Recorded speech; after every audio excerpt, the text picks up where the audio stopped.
This is a book I've been writing. It's called The Truth, the Absolute Truth, So Help Me God. Have you ever heard the term interdimensional? It means to transport oneself into alternate dimensions of time and space, whether that be physically, spiritually, consciously, or any other mode of shifting. My first recollection with interdimensional beings was at the age of 5. Back then, summers were hot and winters cold.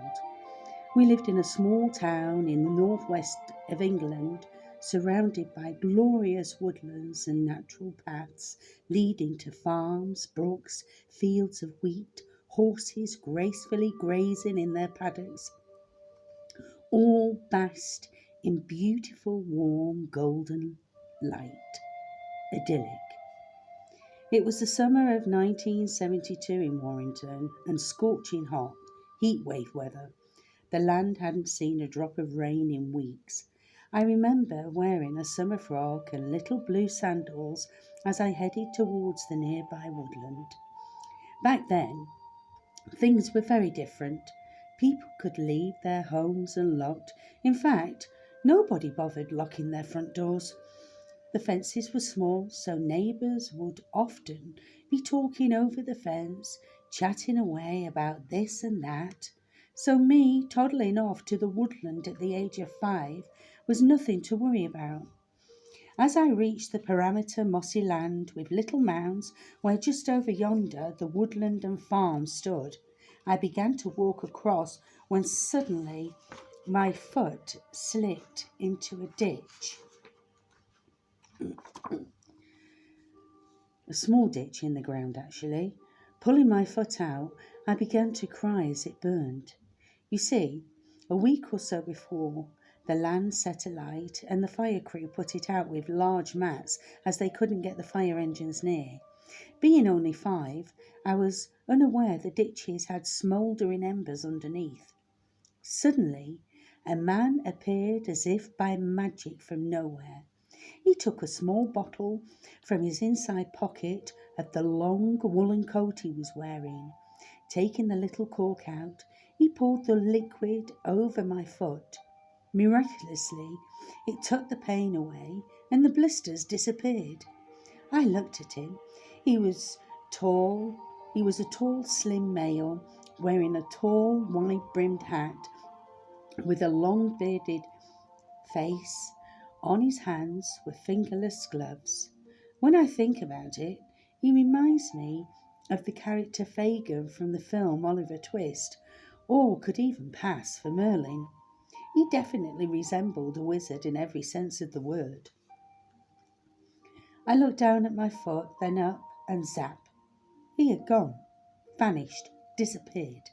Looking around, he was nowhere to be seen, so I continued to the woodland and visited the pig farmer whose sow had recently given birth to a lot of piglets. I helped him muck out the sty and was rewarded 2p for my efforts. In those days, you could get 8 mojos from the newsagents for 2p. Delighted with my well-earned money, I skipped off to the shop. Back then, I would skip everywhere and even had races with myself to see how fast and high I could go. You would see me racing down the crescent, skipping as high as I could. It was a much quicker and happier way to move.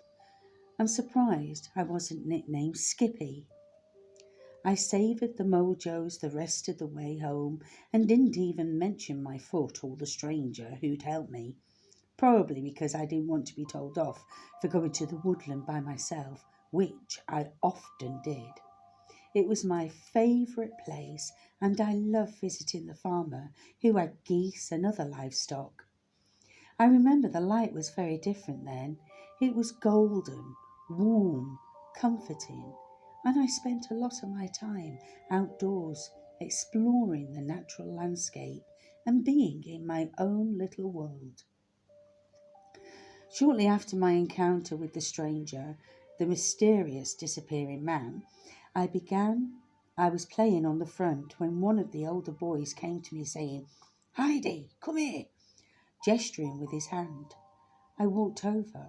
He said his mum had gone out and they were playing a game, coercing me to go into his house. He was around age 7 or 8. He took me into the open door of the shed where there was an image of Jesus upside down on the cross before taking me into the house. Being only 5, I didn't understand what that meant. Inside, a group of boys, roughly the same age as him, were sat around a table where there were pieces of paper with letters and a glass upside down in the centre. He led me to a chair and instructed all around the table to put their fingers on the glass. The glass began to move from one letter to another.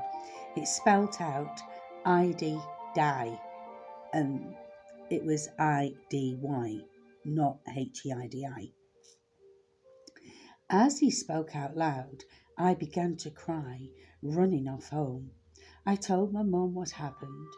She got a glass from the cupboard, placing it upside down on the side. She put her finger on it and showed me how it moved, saying the boys were tricking me, that it wasn't real and I should take no notice. I stopped sobbing and felt better. To this day, I don't know why he did that. Although I began to have nightmares and wet the bed a lot after that day. Normally, the older boys didn't associate with the younger ones unless they were up to some kind of prank, which we were later to discover. Home life wasn't perfect. Although my mother kept the house clean, we had wholesome food on the table and fresh clothes to wear. I remember watching my mum as she stood by the easel with paintbrush in hand, wearing her pale blue painting smock top. If she wore a berry, she'd have looked like a French master painter. Creative is not a big enough word to describe my mum back then. She could make anything: clothes, wedding cakes, dresses, wine, dolls' houses, and had amazing talent at anything she put her hand to. I was in awe of her flamboyant, artistic, creative persona, and she was my most favourite person in the whole world. My father served his time in the military and decided to adopt a civil life. I think he found it difficult because he would go around the house inspecting all was ship-shape and in order. He wasn't stiff upper lip, although his years in the military conditioned him somewhat. He worked hard to pay the bills and keep a roof over our heads. My older brother and sister didn't take to me too well. They were really close and I was an annoyance, so I became a bit of a loner until my little brother was born. He was the cutest baby with blonde curly hair and blue eyes. We had a house full of cats and 2 dogs, as Mum would take in any stray that landed on her doorstep. Another quality I loved. I recollect her bandaging a toad that had got in the way of the mower. Lucky for the toad, it was an old-fashioned manual mower. Remarkably, the toad was nursed back to life as with a multitude of injured animals or creatures brought to her. You could say Mum was a natural healer and well known in the neighbourhood. It was a gift I was later to inherit, as with artistic creativity. That summer, a gypsy lady visited our house wearing a long skirt, headdress, big gold earrings, a traditional old-time gypsy. Mum put the table and chairs in the garden as the gypsy lady couldn't bear to be indoors. They sat chatting away and having a cuppa. The gypsy lady was very good friends with my mum, and every year around the same time she would visit. Only on the last visit she was sick and we didn't see her again after that. I was a timid, shy child, although that was to change. I was often bullied by the girls. I remember going home crying, only my mum didn't say the typical. She told me to get out there and smack her back. I didn't, although the next time was different. I started to knock around with the lads because I didn't like doing girly things. I preferred making dens, climbing trees, setting camp, and having a fire. Lads were definitely more fun to be with. It was a sunny day, and we just pitched the tent on a field nearby, lit a campfire, when a gang of girls approached.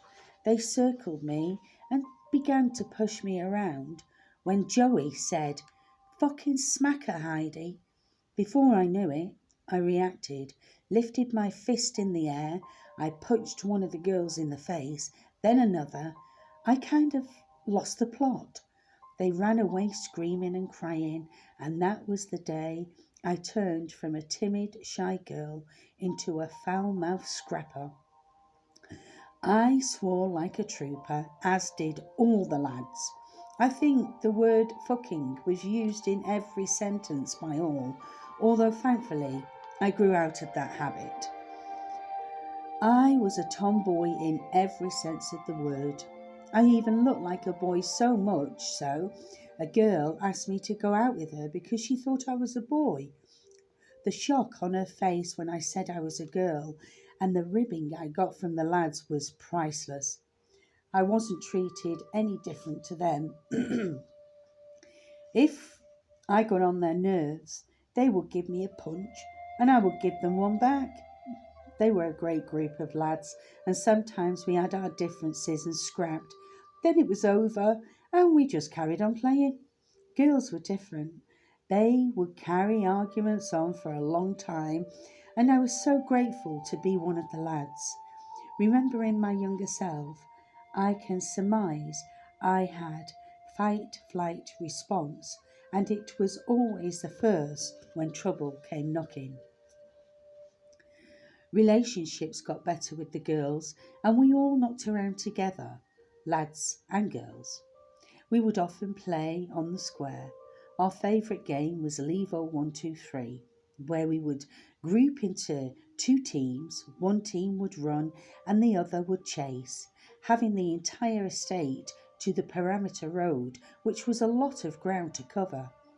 The chasers would catch one of the other team. You'd have to say, "Levo 1, 2, 3," then take them back to the base. There we would have our team members guarding the base because the other team could tick them free. I remember once being chased by two of the lads from the other team, only I climbed a fence and onto the roof of the garages, watching as they looked this way and that, baffled, saying, "Where's she gone?" All the time I was observing them from above, silently chuckling to myself. It's a pity children don't play games like that anymore. Most are too engrossed with computer games and are deprived of the interaction with others their own age. My second encounter with otherworldly was at the age of 7. I was on my bike at the end of the crescent. The sun was shining, and I was near the gargantuan, beautiful willow tree where a small brook trickled. Suddenly, something came over my head, blocking out the sun. I looked up to see a metallic, dark grey craft hovering above me, not making a sound. It just hovered there.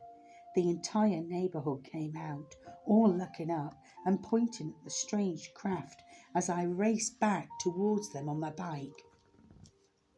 The craft was definitely not of Earth, looking like something you would see on Stargate. At that time, little did I know what the future had in store for me regarding these visitors.